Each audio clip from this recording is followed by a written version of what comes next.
মধুরে জয় রাম ওঠর মঙ্গল গড়া চাঁদের প্রাণে ভরে জয় রাম ভুবন মঙ্গল গড়া চাঁদের প্রাণে ভরে জয় রাম ওঠর মঙ্গল গড়া চাঁদের প্রাণে ভরে জয় রাম ওঠর মঙ্গল গড়া চাঁদের প্রাণে ভরে জয় রাম জয় দিলে জয়ী হবে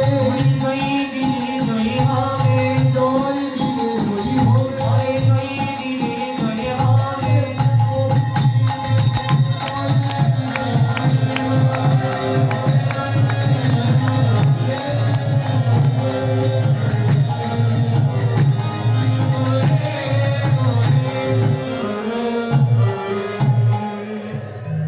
জয়ী জয়ী মাস রামানন্দে কীর্ত দয়ানন্দে শ্রীবাস রামানন্দে মুকুন্দ বাসগুণ গান মুকুন্দ বাসগুণ তারা নদীবাসে গানে করে অধিবাসে গান করে তারা অধিবাসে গানে করে অধিবাসের গান করে মুকুন্দয়ার বাসুগুষে অধিবাসে গানে করে মুকুন্দ আর বাসুভূষে অধিবাসে গান করে নিজের মঙ্গল জানে না রে নিজের মঙ্গল জানে না রে তারা নিজের মঙ্গল জানে না রে গৌর মঙ্গল গান করে নিজের মঙ্গল জানে না আমার গৌর মঙ্গল গান করে নিজের মঙ্গল জানে না রে তারা ছিল মহাপ্রভুর সময়ের কীর্তনিয়া আর আমরা তো কীর্তন গাই করে করে গাচ্ছি আমরা আমাদের মঙ্গল চাই আমরা একটু ভালো গাইতে পারলে নাচতে পারলে থাল দিতে পারলে সুর দিতে পারলে কণ্ঠ ভালো হলে আর কত যে বায়না হবে কত জায়গায় যে আমন্ত্রণ করবে এটাই আমরা চাই তো মহাপ্রভুর সময়কারের কীর্তনীরা তারা কি চাইছিল তারা এটাই চাইছিল কোন পদ গাইলে কোন সুর গাইলে কোন তালে কীর্তন করলে আমার মহাপ্রভু সুখী হবে সেইভাবেই তারা গান গাইত তারা নিজের মঙ্গল জানে না রে নিজের মঙ্গল জানে না তারা গৌর মঙ্গল গান করে নিজের মঙ্গল জানে না রে গৌর মঙ্গল গান করে নিজের মঙ্গল জানে না রে মুকুন্দ শিবা মুকুন্দ শিব সুগন্ধ যখন তারা অধিবাসে গান গাইছিল আজ প্রেমী আনন্দে মধুর মৃদঙ্গ বাজে উঠেছে কি বলে আরে দাং দাং ধ্রিমি দিমি মাদল মাদল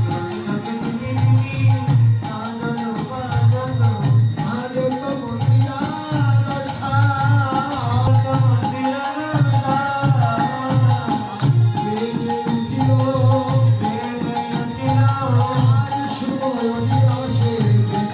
উঠিল আজ সময় অধিবাসে বেজে উঠিল মধুর মৃদঙ্গ তোর অধিবাসে যখন গান গাইছে তোর মধুর মৃদঙ্গ বেজে উঠেছে কি বল দিচ্ছে দাং কি বল দিচ্ছে দিকতাং দিকতাং দিকতাং দিকতাং মধুর মৃদঙ্গ বলে দিকতাং দিকতাং দিক দিচ্ছে দিকতাং দিকতাং দিকতাং কি দিক আরে কুলের দিকে মানের দিক দিকতাং দিকতাং আমরা কুলের বড়াই করি আমি ব্রাহ্মণ আমি ক্ষত্রিয় আমি বৈশ্য আমি শূদ্র আমি কুলি আমি উচ্চ বংশের জন্ম নিয়েছি ঠিক কি করিবে বিদ্যা কুলে তার এই কুলে মানে কি করবে জাতির গৌরবে কি করবে কুলে কি করবে কি করিবে বিদ্যা কুলে তার তোমার কুল মানে কি করিবে কুল মানে কি করিবে যদি গোবিন্দ ভজনে না হবে এই কুলমান্ডি কি হবে সুচির পুত্র মুচি হয় যদি কৃষ্ণ তেজে আর মুচির পুত্র সুচি হয় যদি কৃষ্ণ বোঝে তাহলে কুল দিয়ে কি হবে কুলে শ্রেষ্ঠ হলে কি হবে যদি আমার মধ্যে সেই কুলের মর্যাদা আমার মধ্যে না থাকে তাহলে দিক আবার দিচ্ছে দিক কি দিক অর্থ আর বৈভবে দিকতাং দিকতাং যে অর্থ টাকা পয়সা গৌর গোবিন্দ সেবায় লাগে না যে অর্থ গুরু বৈষ্ণব সেবায় লাগে না যে ঠিক তোমার ব্যাংকে টাকার দিক কোন কীর্তনের আমন্ত্রণে গেলে যদি বলে আমার ঘরে কিছু নেই ডাল ছাল করে আছে দোকানে অনেক টাকার মাল আছে জিনিসপত্র আছে আর কি যদি বলো বাবা একটু ভিক্ষা দাও কীর্তনের নিমন্ত্রণে এসেছি বলে যদি না আজকে হবে না কালকে আসবেন। আজকে আমার ভালো করে ব্যবসা হয় নাই, আমার করে টাকা নেই। বলে ধীর অর্থয়ার বৈভবের দীপ্তান দীপ্তান। ওর তোর বৈভবে দেখতাম দেখতাম। বাবার আছে না, অনেক জায়গায় নিমন্ত্রণে গেলে গ্রামগঞ্জে ঠাউরেও আছে, টাকার অভাব নেই, কিন্তু কীর্তনের একটা রিসিপ্ট নিয়ে গেলে বলবে বাবা পরের দিন আসবেন, আমার ঘরে নেই, কিন্তু তার ঘরে অনেক কিছু আছে। মা আপনারাও আছেন, মাইরা অনেক করে চাল ডাল সব কিছু আছে, কিন্তু বলবেন না আজকে আমার ঘরে কিছু নেই। অনেক মানুষ আছে আমাদের গ্রামে, পিছন দরজা বের হয়ে যায়, সামনের দরজা বাচ্চাদেরকে দিয়ে বলে গিয়ে বলো ঘরের মানুষ কেউ নেই। বলছে দীপ্তান দীপ্তান দেখতাম দেখতাম দেখতাম দেখতাম। ওর তোর বৈভবে দেখতাম দেখতাম। এবার মধুর মৃদঙ্গ বাজছে,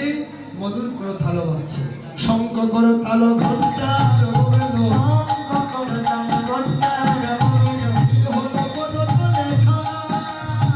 মন মন মনে তার। প্রেমে মূরতি গৌরকে দর্শন করে সুর তাল লয় মান তাদের অভিমান ছিল। কারণ আমি ভালো কীর্তনে আমার অভিমান আছে, সুরাকার যে ভালো তার অভিমান আছে, ফুলবাদক যারা ভালো বাজে তাদের অভিমান আছে, যাদের সুন্দর চেহারা আছে তাদের অভিমান আছে। আমার মতো সুন্দর কেউ নেই, আমার মতো ধনী নেই, কিন্তু প্রেমের মূরতি গৌরকে দর্শন করে সব অহংকার চূর্ণ হয়ে গেল। তারা শরণ নিল, শরণে নিল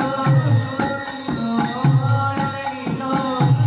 দূর করে শরণে নিল।